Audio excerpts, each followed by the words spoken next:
What's up, YouTube? Baker Jackalope here, Rob Ricks. I am back, and this one is a chapter treatment of a book called Tatted Soul. This is a story concept that I had, probably 3-4 years ago.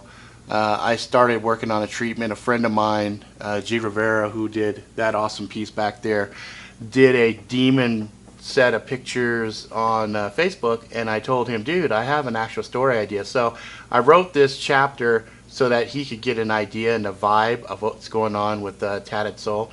So this might end up being a web comic, or it might just end up being a novel. Anyway, I'm going to read it, present it to you guys, and I would love to hear what you think, okay?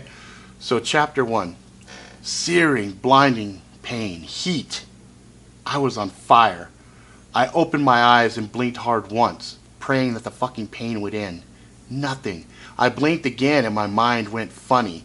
Not funny like cuckoo funny, not funny like high on some shit funny, but funny as in confused. Comprehension avoided me. I couldn't see. Something wet was slamming my face, and barely, just barely, I could tell it was cold. I covered my eyes and fought to see. Where was I? My eyes shielded from the wind. I realized all at once I was naked. I was standing in snow, up to my knees, and I was fucking naked. I was burning up. This had to be a dream, right? No, it was a nightmare.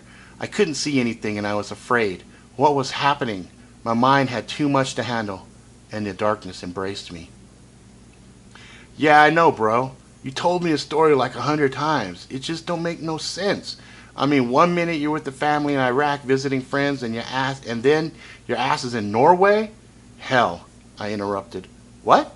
Hell, Norway. I was just outside of Hell, Norway. James waved it away. Yeah, right. How the fuck could I forget that shit, especially considering those? James pointed at my exposed arms with large mocha-colored hands. He was a big guy, standing 6'7", who despite his intimidating size had a smooth, mellow swagger. He was one of those guys who looked good, doing nothing, doing anything. He made taking a shit look like a Mr. Universe flex-off. I glanced down, examined the tattoos, and nodded. I always wore long sleeves to cover what I could, but in my own house, I barely wore anything because it was always hot.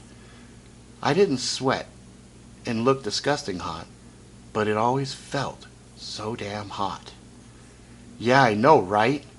Look, bro, we've been homies forever and a day, but you gotta come clean, man. I mean, if you got sucked into a cult with some fine-ass bitches and shit, it's cool, man. I don't judge.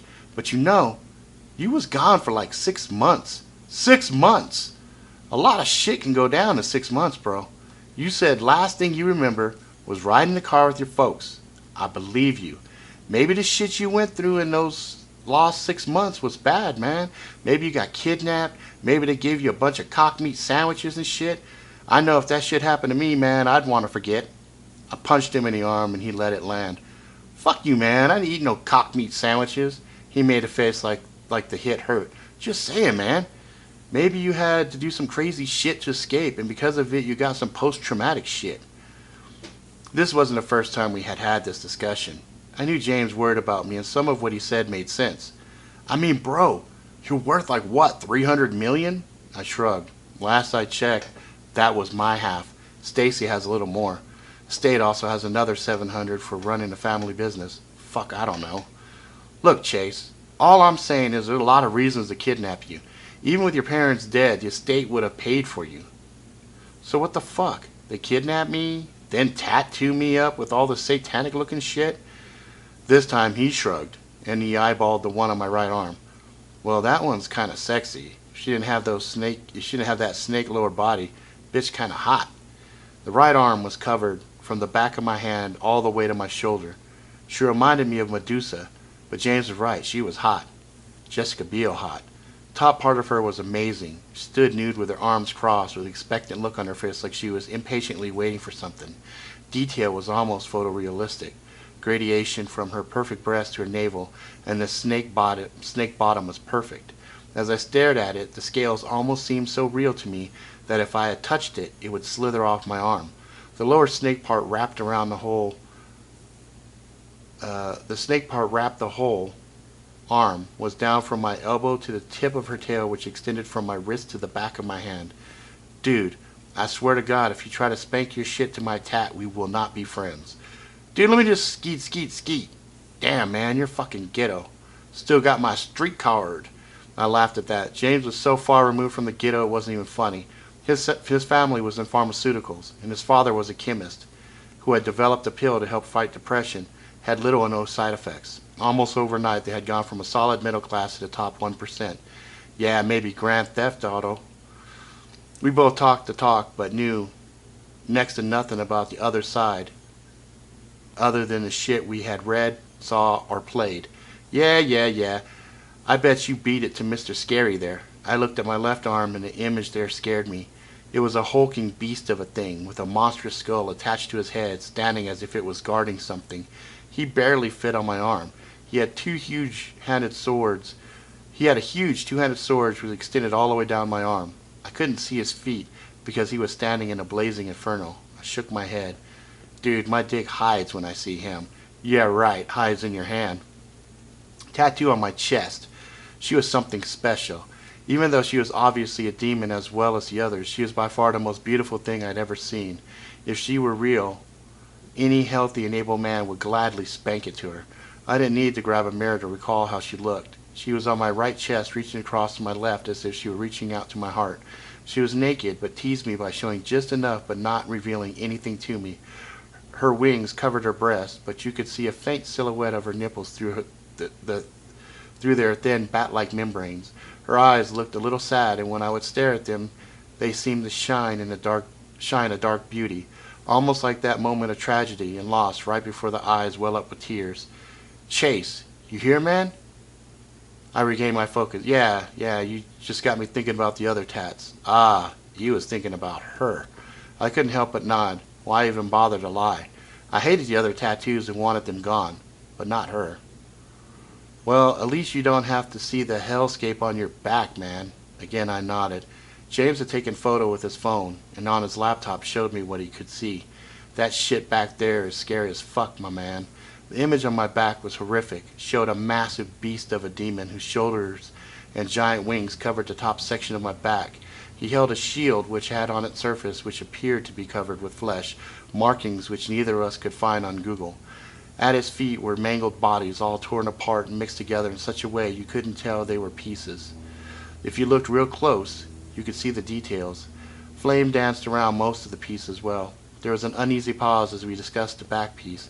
There were more tattoos on me, the inverted cross on my stomach with more of the strange glyphs, and then there were my feet, covered up to the ankle, completely blacked out. I had a professional tattooist tell me it was impossible to have that level of coverage and no fading or discoloration. The black was just too pure. James, my man, I love you, bro.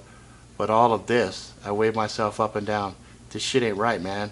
So get it removed. I think I suggested to you after the whole Becky incident. I nodded and smiled. Yeah, she kind of flipped out when I took my shirt off. And I told you like I'm telling you now, you ain't never gonna get no booty with that shit on you, unless you pay for it. He had a point. The only person beside James who had seen the tattoos and not completely freaked out was his friend Sam. When she saw them, she was amazed. Granted, she was an artist, and they had grown up going to the same school and had made a deep, lasting friendship from college. But there wasn't anything remotely related to a relationship there, although he admitted to himself that she was attractive. Well, if worse comes to worse, I do have a lot of money. Aw, hell nah. Man, you don't pay for pussy. Never. Never. I laughed again hard. Jay's my best friend, and I was blessed to have him in my life. Besides, man, I see hella chicks vibing on you all the time. You just need to rock the guns out and let people see the tats, and they'll get used to them. Then they'll just tell the honeys you was in the bed. And then just tell the honeys you was in a band when you were younger and made some mistakes. I nodded. Okay. Now, Jason, I didn't start this conversation to have it spiral into a discussion of my love life, man. I'm seriously thinking about getting another private investigator. Why? Because I need to know what happened to my parents. What happened to me? Your parents were killed in a car accident outside of a mosque in Iraq. There's official police reports. The bodies were returned to the States. DNA evidence showed it was them. No suspects, no witnesses, etc.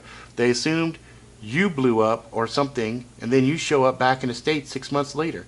Yeah, with a bunch of tattoos I don't remember getting. I need to know what happened. No memories at all? No. Fuck, man. It's your money. Want my advice? You're gonna give it anyway. What? Let it go. You're alive. You're rich. You're healthy. Fuck it, man. Look forward, not back. If you got back pain, you got bad pain in your soul, you know I could hook you up with some D. Always trying to get me on your dad's shit. No thanks, man. I'll pass. Alright, man. Hey, not to be a dick, but I got a jet. Unlike you, I got a honey on standby, so I'll hit you later. We're going out tonight, right? I nodded. Yeah. Sweet, man. Jason moved so quick in a blink, he was out the door and gone. It was 10 past noon. The day outside was beautiful and warm. The window was open, allowing the breeze to fill the room with the smell of spring. I leaned back into the couch and yawned. I didn't have anywhere to be and decided a nap would fit the bill nicely. Closing my eyes, I fell asleep quickly, and the darkness filled me. "What are we still doing here?" said a low, growling voice. "I think he's the one," said a soothing voice which filled my mind with a cold pleasure. "I agree," said a second female voice. "And you, Nilok, what do you think?" "I do as I am ordered by Mr. Silith," said a voice which grated and sliced the chaste mind. The beautiful voice continued in a stern tone. "So, Belasco, this is why we are still here. We shall test him, see if he is indeed the one. He has the resources and means to do what we need done." Chase fell deeper asleep and swore he could almost feel the tattoos moving. Alright, so again, that was a rough treatment. It's not polished, it's not done. It's just kind of a piece that I put together to help G get a lay of the land on what the mythology that I was creating there. So anyway, this is Tatted Soul, and it's an intro chapter just to give you guys a taste and see what you think. I'd very much like to get some feedback and comments. You know, I can answer certain questions, but obviously I can't spill the beans completely because that would kind of ruin the whole story arc. But I am interested in seeing what you guys think. So if you like it, please subscribe, tell all your fucking friends, please comment. Let's talk about this shit a little bit, and until next time, be good to each other.